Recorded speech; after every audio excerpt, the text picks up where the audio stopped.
യോശുവയുടെ പുസ്തകം 3-ാം അധ്യായം.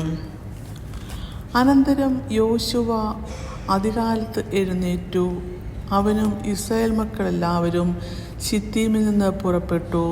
യോർദാൻ അരികെ വന്ന് മറുകര കടക്കും മുമ്പേ അവിടെ താമസിച്ചു. 3 ദിവസം കഴിഞ്ഞിട്ട് പ്രമാണികൾ പാളയത്തിൽ കൂടി നടന്നു ജനത്തോട് കൽപ്പിച്ചതെന്തെന്നാൽ, നിങ്ങൾ ദൈവമായ യഹോവയുടെ നിയമപ്പെട്ടകത്തെയും അതിലെ ചുമക്കുന്ന ലേവ്യരായ പുരോഹിതന്മാരെയും നിങ്ങൾ കാണുമ്പോൾ നിങ്ങളുടെ സ്ഥലം വിട്ട് പുറപ്പെട്ട് അതിൻ്റെ പിന്നാലെ ചെല്ലണം. എന്നാൽ നിങ്ങൾക്കും അതിനും ഇടയിൽ 2000 മുഴം അകലമുണ്ടായിരിക്കണം. അതിനോട് അടുക്കരുത്. അങ്ങനെ നിങ്ങൾ പോകേണ്ടുന്ന വഴി അറിയും. ഈ വഴിക്ക് നിങ്ങൾ മുമ്പേ പോയിട്ടില്ലല്ലോ. പിന്നെ യോശുവ ജനത്തോട്, നിങ്ങളെ തന്നെ ശുദ്ധീകരിപ്പീൻ, യഹോവ നാളെ നിങ്ങളുടെ ഇടയിൽ അതിശയം പ്രവർത്തിക്കും എന്ന് പറഞ്ഞു. പുരോഹിതന്മാരോട് യോശുവ, നിങ്ങൾ നിയമപ്പെട്ടകം എടുത്ത് ജനത്തിനു മുമ്പായി അക്കരെ കടപ്പീൻ എന്ന് പറഞ്ഞു. അങ്ങനെ അവർ നിയമപ്പെട്ടകം എടുത്ത് ജനത്തിനു മുമ്പായി നടന്നു. പിന്നെ യഹോവ യോശുവയോട്, ഞാൻ മോശയോടുകൂടെ ഇരുന്നതുപോലെ നിന്നോടുകൂടെയും ഇരിക്കും എന്ന് ഇസ്രായേൽ എല്ലാം അറിയേണ്ടതിന് ഞാൻ ഇന്ന് അവർ കാണുകെ നിന്നെ വലിയവനാക്കുവാൻ തുടങ്ങും. നിയമപ്പെട്ടകം ചുമക്കുന്ന പുരോഹിതന്മാർ യോർദാനിലെ വെള്ളത്തിൻ്റെ വക്കത്ത് എത്തുമ്പോൾ യോർദാനിൽ നിൽപ്പാൻ കൽപ്പിക്ക എന്ന് അരുളി ചെയ്തു. യോശുവ ഇസ്രായേൽ മക്കളോട്, ഇവിടെ വന്ന് നിങ്ങളുടെ ദൈവമായ യഹോവയുടെ വചനം കേൾപ്പീൻ എന്ന് പറഞ്ഞു. യോശുവ പറഞ്ഞതെന്തെന്നാൽ, ജീവനുള്ള ദൈവം നിങ്ങളുടെ ഇടയിലുണ്ട്.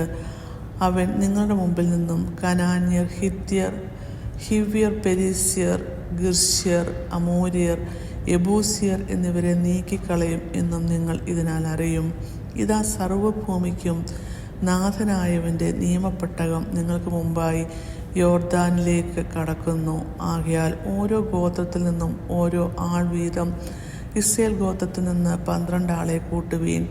സർവ്വഭൂമിയുടെയും നാഥനായ യഹോവയുടെ പെട്ടകം ചുമക്കുന്ന പുരോഹിതന്മാരുടെ ഉള്ളങ്കാൽ യോർദാനിലെ വെള്ളത്തിൽ ചവിട്ടുമ്പോൾ ഉടനെ യോർദാനിലെ വെള്ളം 2 പിരിഞ്ഞിട്ട് മേൽ നിന്ന് ഒഴുകുന്ന വെള്ളം ചിറ പോലെ നിൽക്കും. അങ്ങനെ ജനം യോർദാൻ അക്കരെ കടപ്പാൻ തങ്ങളുടെ കൂടാരത്തിൽ നിന്ന് പുറപ്പെട്ടു. നിയമപ്പെട്ടകം ചുമത്തുന്ന പുരോഹിതന്മാർ ജനത്തിന് മുമ്പായി പെട്ടകം ചുമന്നുകൊണ്ട് യോർദാൻ അരികെ വന്നു.